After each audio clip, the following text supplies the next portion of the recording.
इस संसार में बहुत से लोग ऐसे हैं जिन्होंने अपने कार्यों से अपनी उम्र को पीछे छोड़ दिया है।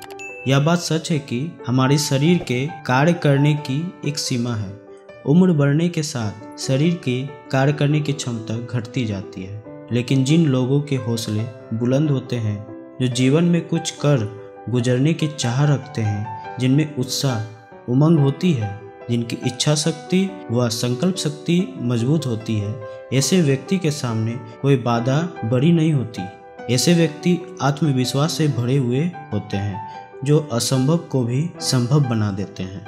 युवा किसी आयु अवस्था का नाम नहीं, बल्कि शक्ति का नाम है। जिसने अपने मन और आत्मा की शक्ति को जगा लिया, वह 70 वर्ष की आयु में भी युवा है। बहुत से लोग उम्र बढ़ने के साथ साथ सोचने लगते हैं कि अब हमारी तो उम्र हो गई है, अब हमसे ये सब नहीं हो सकता है। उनकी यही सोच उन्हें निर्बल बना देती है और कुछ कार्य नहीं करने देती है। व्यक्ति जितना अपने शरीर से कार्य करता है, उससे कई गुना कार्य वह अपने मन से करता है। यदि मन की शक्तियाँ ही उनकी कमज़ोर पड़ गई है, तो फिर ज़रूरत है उन्हें जगाने की। आज मैं आप लोगों को एक ऐसी ऐतिहासिक कहानी के बारे में बताने जा रहा हूँ जो आपके मन की शक्तियों से संबंधित है। एक राजा के पास कई हाथी थे, लेकिन उनमें एक हाथी बहुत शक्तिशाली था, बहुत आज्ञाकारी, समझदार व युद्ध कौशल से निपुण था।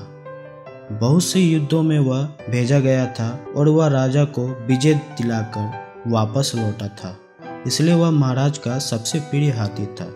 समय गुजरता गया और एक समय ऐसा भी आया जब वह वृद्ध दिखने लगा। अब वह पहले की तरह कार्य नहीं कर पाता था, इसलिए अब राजा उसे युद्ध क्षेत्र में भी नहीं भेजते थे। एक दिन वह सरोवर में जल पीने के लिए गया, लेकिन वह कीचड़ में उसका पैर धंस गया और फिर धंसता ही चला गया। उस हाथी ने बहुत कोशिश की, लेकिन वह उसी कीचड़ से स्वयं को नहीं निकाल पाया।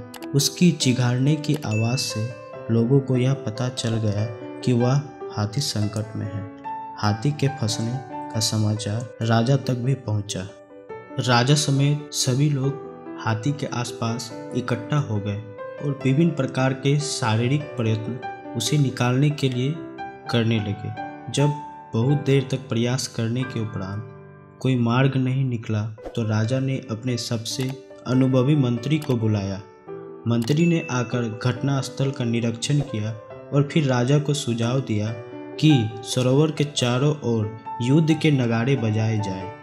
सुनने वाले को विचित्र लगा कि भला नगाड़े बजाने से वह फंसा हुआ हाथी बाहर कैसे निकलेगा, जो अनेक व्यक्तियों के शारीरिक प्रयत्न से बाहर नहीं निकल पाया।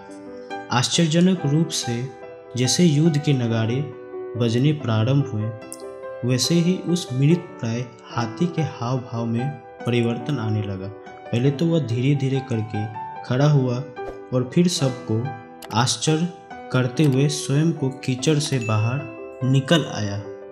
अब मंत्री ने सबको स्पष्ट किया कि हाथी की शारीरिक क्षमता में कमी नहीं थी, आवश्यकता मात्र उसके अंदर उत्साह के संचार करने की थी। हाथी की इस कहानी से यह स्पष्ट होता है कि यदि हमारे मन में एक बार उत्साह उमंग जाग जाए, तो फिर हमें कार्य करने की ऊर्जा स्वतः ही मिलने लगती है और कार्य के प्रति उत्साह का मनुष्य की उम्र से कोई संबंध नहीं रह जाता। जीवन में उत्साह बनाए रखने के लिए यह आवश्यक है कि मनुष्य सकारात्मक चिंतन बनाए रखे और निराशा को हावी न होने दे। कभी कभी निरंतर मिलने वाली असफलताओं से व्यक्ति यह मान लेता है कि अब वह पहले की तरह कार्य नहीं कर सकता, लेकिन यह पूर्ण सच नहीं है। हमारे राष्ट्रपिता महात्मा गांधी ने आज़ादी की लड़ाई 48 साल की उम्र में शुरू की थी और हमें आज़ादी दिलाई। जापान के 105 वर्षीय धावक हिरोकी मियाजाकी ने 42.22 सेकेंड में 100 मीटर रेस कंप्लीट कर नया विश्व रिकॉर्ड बनाया। मशहूर अभिनेता बोमन ईरानी ने 44 की उम्र में एक्टिंग करना शुरू की। ग्रामीण बैंक के फाउंडर और नोबेल शांति पुरस्कार विजेता मोहम्मद यूनुस ने 43 की उम्र में ग्रामीण बैंक की शुरुआत की थी। यही नहीं, अमिताभ बच्चन आज 70 साल से ऊपर होने के बावजूद सबसे सक्रिय बॉलीवुड स्टार में से एक है। ऐसे तमाम उदाहरण हैं जहां लोगों ने साबित किया कि अगर कुछ कर गुजरने का हौसला हो तो क्या उम्र और क्या चुनौतियां कुछ मायने नहीं रखता। दोस्तों, मन में उत्साह हो तो उम्र कभी भी कार्य करने के मार्ग में बाधा नहीं बनती।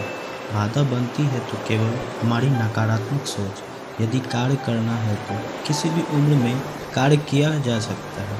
कार्य करने के तरीके बदले जा सकते हैं और पहले की तुलना में अधिक अच्छे ढंग से कुशलतापूर्वक कार्य किया जा सकता है। उम्र के असर को बहुत हद तक अपने प्रयासों, सकारात्मक सोच और उत्साह से कम किया जा सकता है। अतः ये कहने से पहले कि हमारी उम्र हो गई है, हम ये नहीं कर सकते, वो नहीं कर सकते, उन तमाम लोगों के बारे में सोचिए जिनके लिए एज एक नंबर से अधिक कुछ नहीं है। अगर वो कर सकते हैं तो कोई भी कर सकता है।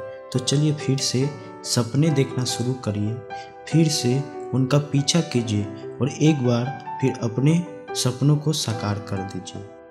अगर आप सभी दोस्तों को हमारा यह वीडियो अच्छा लगा हो तो कमेंट सेक्शन में जाके कमेंट जरूर करें, जिससे हमें मोटिवेशन मिलेगी और आप लोगों के लिए अच्छे से अच्छे टॉपिक में मैं मोटिवेशन वीडियोस लाने की कोशिश करूँगा। धन्यवाद।